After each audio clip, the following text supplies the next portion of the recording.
Hi learners! Good evening everyone! So for today's lesson, pag-uusapan po natin yung third year and fourth year ni Dr. Jose Rizal in Ateneo.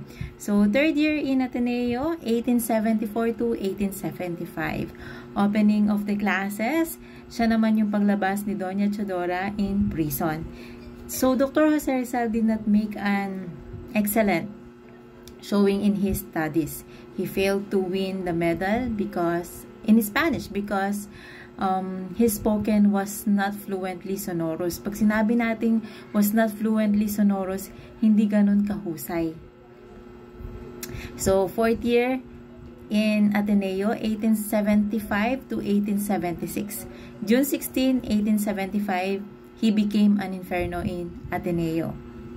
So, Father Francisco de Palua Sanchez ang naging mentor niya, naging teacher niya. Siya din yung nag-inspire sa kanya to study harder and make a lot of poetry.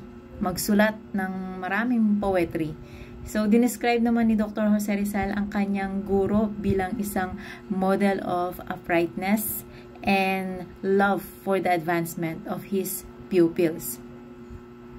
So, he returned to Calamba and dala-dala niya yung 5 medals niya and excellent ratings. So, that's the third year and fourth year of Dr. Jose Rizal in Ateneo.